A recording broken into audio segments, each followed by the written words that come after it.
El tema de hoy es el Estado de Derecho, comparándolo con el punto de vista objetivista y el estado actual de derecho que se está dando.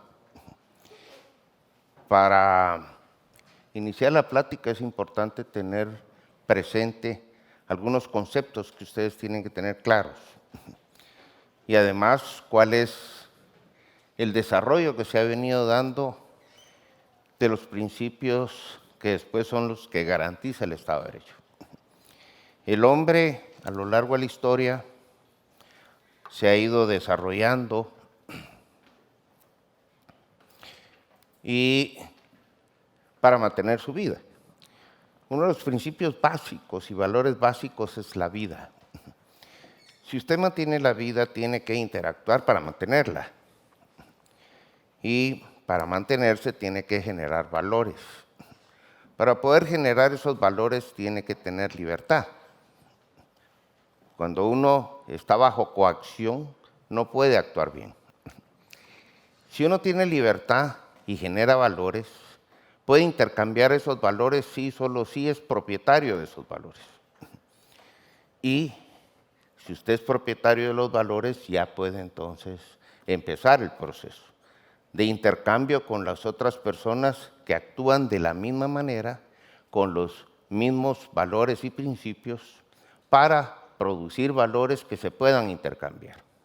De eso se dio cuenta el hombre y poco a poco, mediante la razón, se fue desarrollando el lenguaje y eso le permitió también poder transmitir conocimientos. Pero a lo largo de ese intercambio y de poderse asociar, empezó a darse cuenta de las ventajas que traía el asociarse. Pero asociarse conllevaba cambiar el estado natural del actuar de él. Tenía que ir cambiando cierto comportamiento para poder interactuar y que se le respetaran sus derechos, así como él respetaba los de la otra persona. Y eso se dio cuenta él que le iba a traer muchas ventajas y empieza a intercambiar, empieza la cooperación social y empiezan a desarrollarse, empieza la división de trabajo y el comercio y al mismo tiempo él se da cuenta que va mejorando.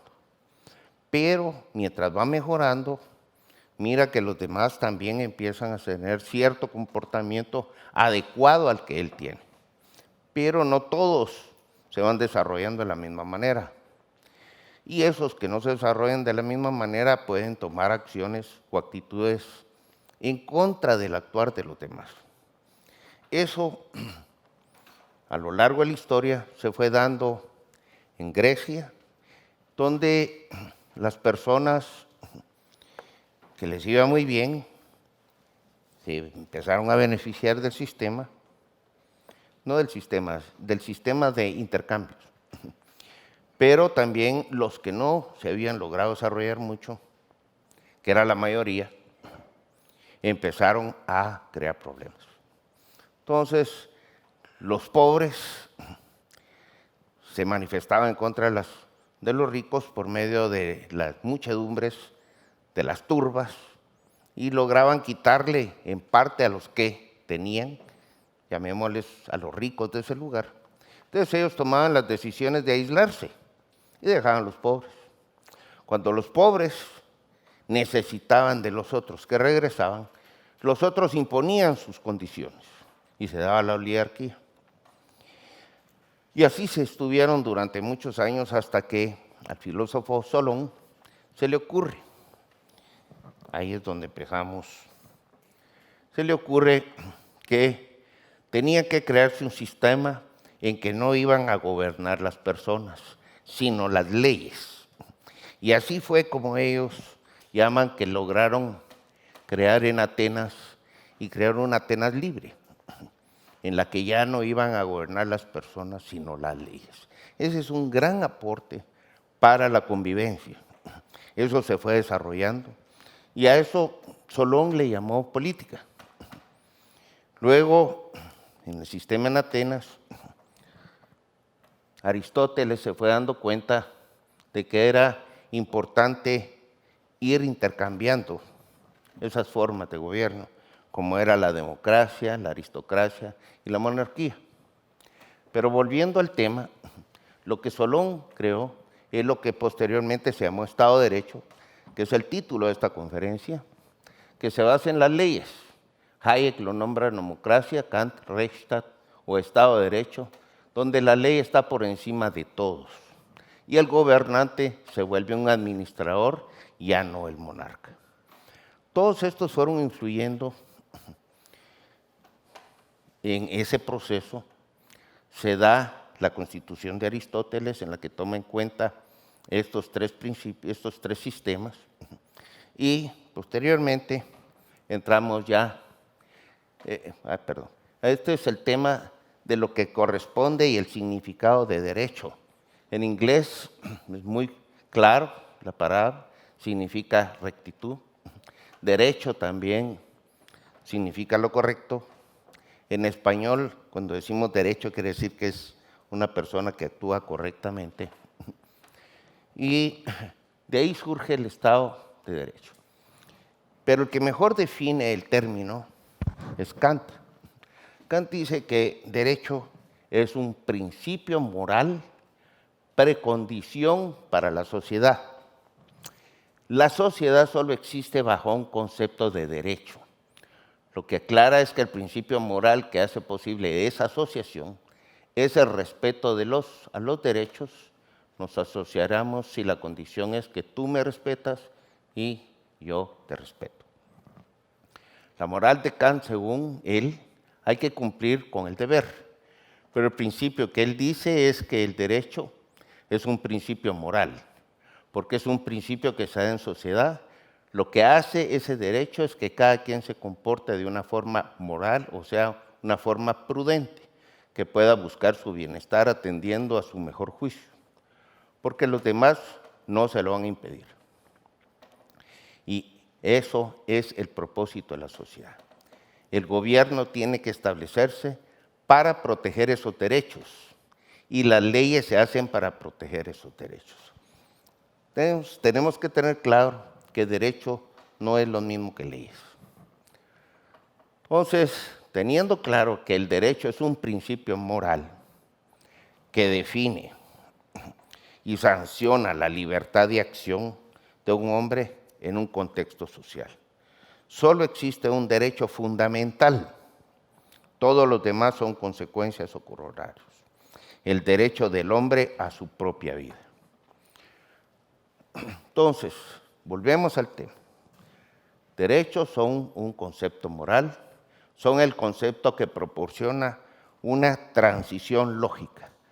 Ahí hay que poner mucho cuidado porque ese término suena sencillo, pero es una transición de qué es lo que yo pienso a el tema social. Desde los principios que guían las acciones de un individuo a los principios que guían su relación con los otros. Son el concepto que preserva y protege la moralidad individual en un contexto social. Este es un tema de otro congreso, pero es muy importante que lo tengan presente. Volvemos. Derechos son un concepto moral, son el vínculo entre el código moral de un hombre y el código legal de una sociedad, entre ética y política. Los derechos individuales son la forma de subordinar la sociedad a la ley moral. Aquí hablo de los derechos individuales, que fue un término que utilizaron los escolásticos para poder definir mejor lo que era ese término. Y para tener claro desde el inicio de la plática, ley no es lo mismo que el derecho. Ley es el resultado del proceso que está comprendido en una constitución, donde se presenta el proyecto de ley, se promulgan, se reúnen, se hacen las reuniones legislativas y la ley. Hay que tener muy presente que el proceso de emisión de leyes basado en el derecho consuetudinario, en base a las costumbres, se ha ido desarrollando en una manera distinta que el derecho positivista, que ha desarrollado este sistema. El derecho positivista se origina desde que empiezan las conquistas. que llegan a pueblos que le imponen sus derechos distintos a sus costumbres. Y eso es lo que podemos ver en toda América Latina, distinto a Norteamérica. En América Latina, como fuimos conquistados por los españoles, fuimos impuestas sus leyes en contra de las costumbres. Y eso ha dado como consecuencia mucha rebelión, mucha rebeldía de estos países, a diferencia de Estados Unidos, que ahí sí se desarrolló el principio de la costumbre. Vemos los dos sistemas. Eso es, tenganlo que tener muy presente, porque actualmente ese conflicto que tenemos sociales en estos países es derivado de esos principios. Entonces llegamos a ese sistema que tenía como base Aristóteles y crean lo que llamamos nosotros posteriormente la República. Y tratan de sacar un poco de cada uno de ellos, de la monarquía, de la oligarquía, de la democracia, y para evitar el tema de la anarquía. Ahora, cuando tomamos en cuenta el tema de la república y se habla de la democracia, como consecuencia se produce lo que es una asamblea de representantes o lo que llamamos la Cámara Baja. La aristocracia es el Senado y la monarquía es el Ejecutivo. De ahí viene lo que se llama la división de poderes. En las conferencias del día de ayer se explicó claramente cuál era el aporte y la creación de la República. Y hablaron de Benjamin Franklin, en el que había sido un hombre de éxito, que él había logrado llevar sus ideas y transformarlas a valores materiales. Eso le produjo como consecuencia que llegara a ser el hombre más rico de Estados Unidos en ese momento, siguiendo el proceso que yo les dije. Él fue de los creadores de la República Americana. En la Declaración de Independencia Americana en ningún momento ustedes van a encontrar la palabra democracia, porque la democracia puede ser tomada como las turbas, el derecho a las mayorías que se imponen no teniendo la razón contra los derechos de los pequeños. Y volvemos al tema de que si hay una ley, se evita eso. Y ese es el producto de la República. Vemos la división, volviendo al tema, que el capitalismo es la filosofía, perdón, el objetivismo es la filosofía del capitalismo. Esta es una pequeña definición de lo que es el capitalismo, que es un sistema social basado en el reconocimiento de los derechos individuales, incluyendo los derechos de propiedad privada. Ahora vamos a hablar un poco del capitalismo dentro del Estado de Derecho. El capitalismo es una teoría política y como tal es una teoría normativa que reconoce que los derechos individuales que se basan en el principio del egoísmo son el principio que debe regir las elecciones y conducta individual en un contexto social. Los cuatro principales principios de la sana ética racional en los que se fundamenta el capitalismo y lo que lo hace único sistema social apropiado para florecer en concordia son el egoísmo, la mente como instrumento de supervivencia, la productividad y la vida como el estándar de valor. Ese es un tomado del libro Retorno del Superhombre, cuyo autor es Warren Orb. Luego, el individualismo o liberalismo o capitalismo, como bautizó Marx a estos, es una teoría política que sostiene que cada humano es un fin en sí mismo, que tiene derechos inalienables y que el único propósito de una sociedad civilizada y del gobierno es proteger esos derechos. Para eso se hace el gobierno y para eso se hace. El imperio de la ley en el capitalismo es una aplicación directa del principio más amplio del derecho individual.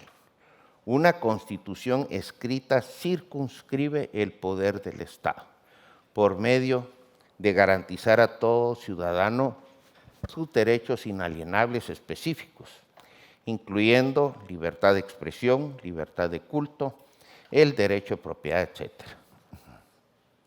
El imperio de la ley constitucional subordina a todo hombre, y en especial a los oficiales de gobierno, al principio de derechos individuales.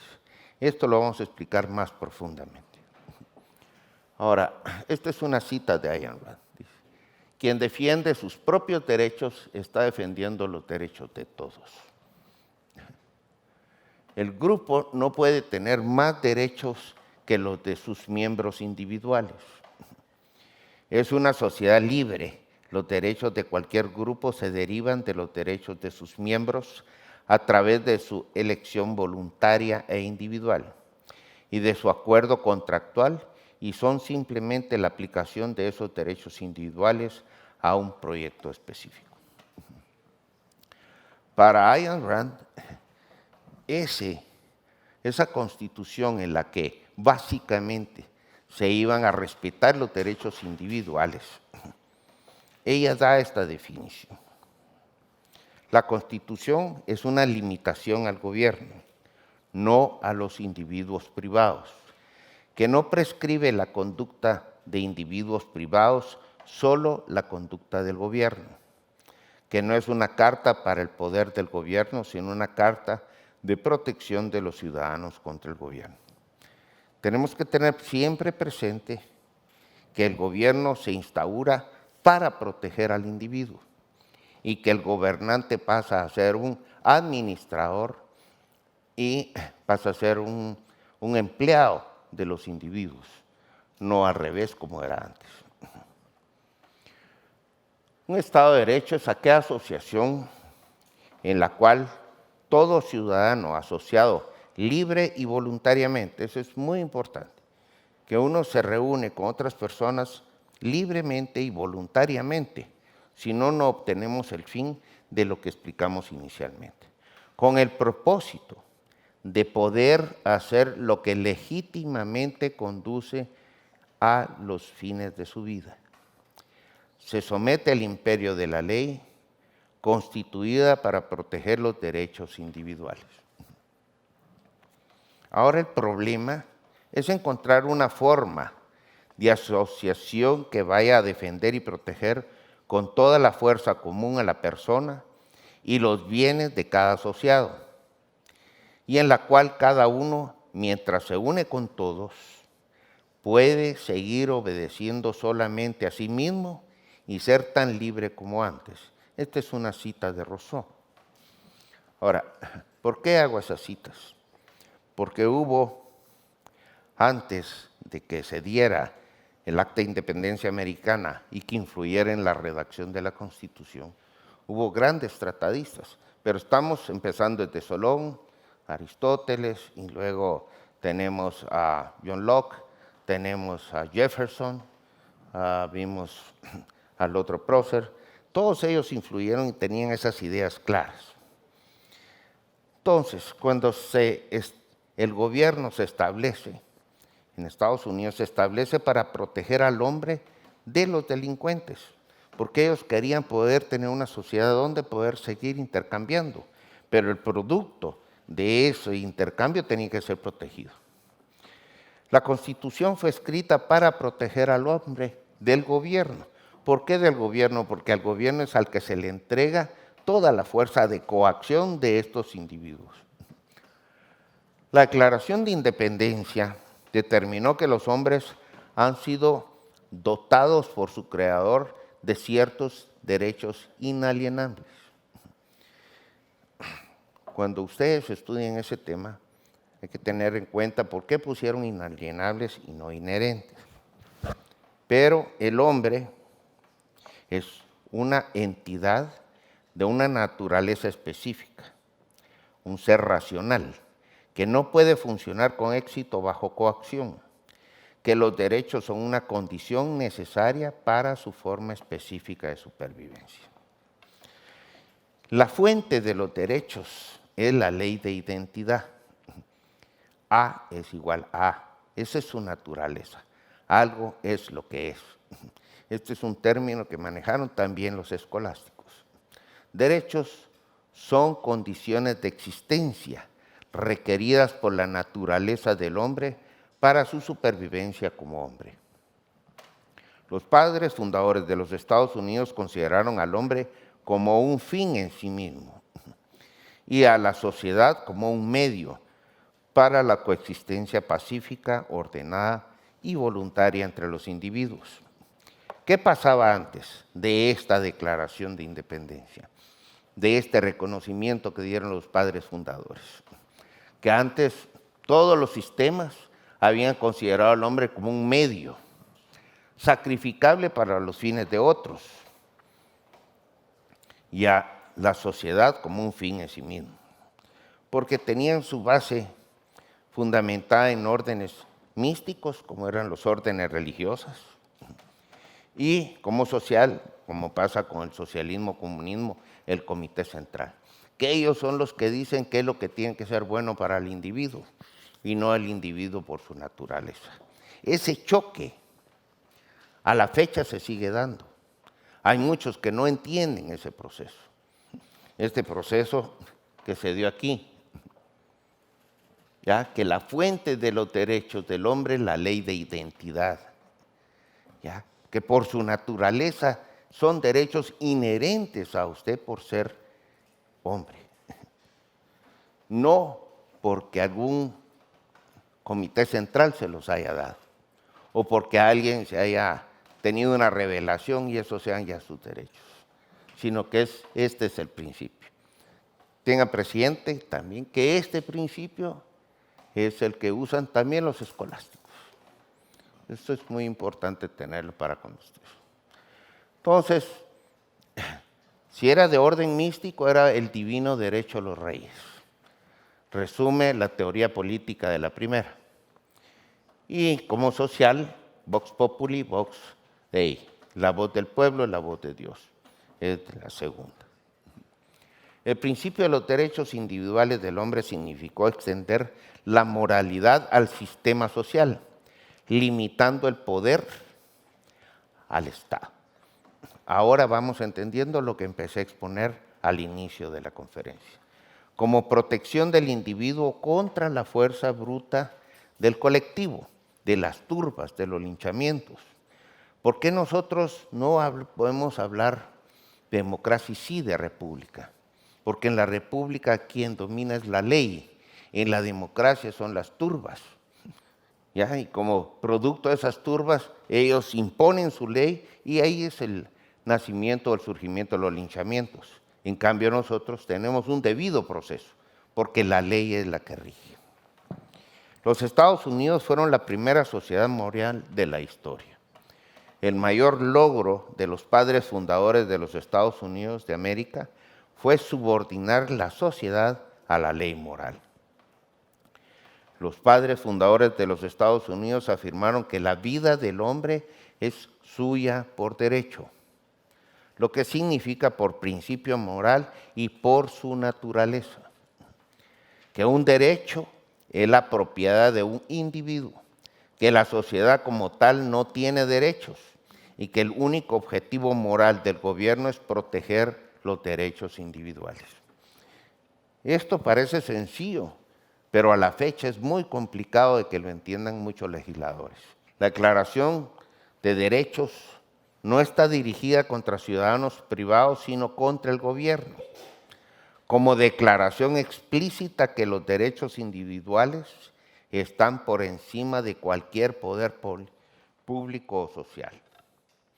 Si violamos los derechos del hombre, entonces caemos en el plano de o criminales. ¿Quiénes pueden violar eso? ¿Los criminales y respetando la ley o el gobierno abusando de la ley? Y la forma es mediante el robo o la expropiación. Básicamente solo hay una manera de hacerlo, que es por medio de la fuerza física y ahora por medio de las leyes, ¿verdad? Leyes que sean expropiatorias de la propiedad privada. Hay dos violadores potenciales, son los criminales y el gobierno, y el gran logro de los padres fundadores de los Estados Unidos fue hacer una distinción entre los dos, prohibiéndole al segundo, o sea, al gobierno, la versión legitimizada de las actividades de los primeros, de los criminales. La Declaración de Independencia estableció el principio que para garantizar estos derechos los gobiernos son instituidos entre los hombres. Esta es una cita muy importante, que no hay peor tiranía que las que se ejerce a la sombra de las leyes y bajo el calor de la justicia. Montesquieu, imagino que ustedes ya han leído a él.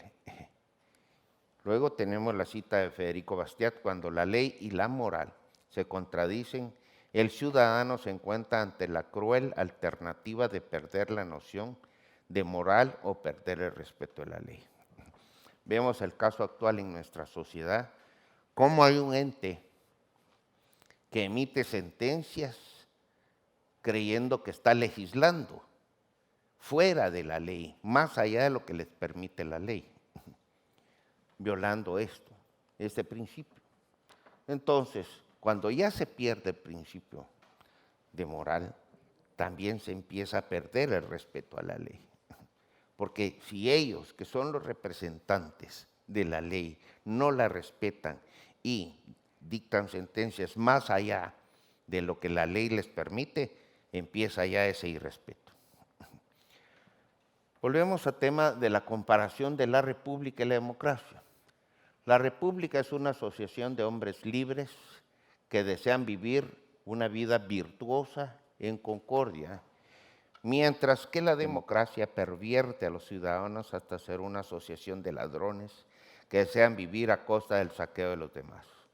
Saqueo que pretenden legitimidad, llamándolo justicia social o justicia distributiva.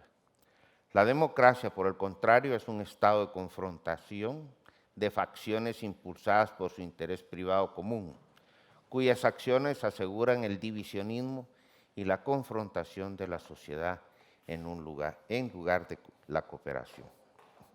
Muchas gracias.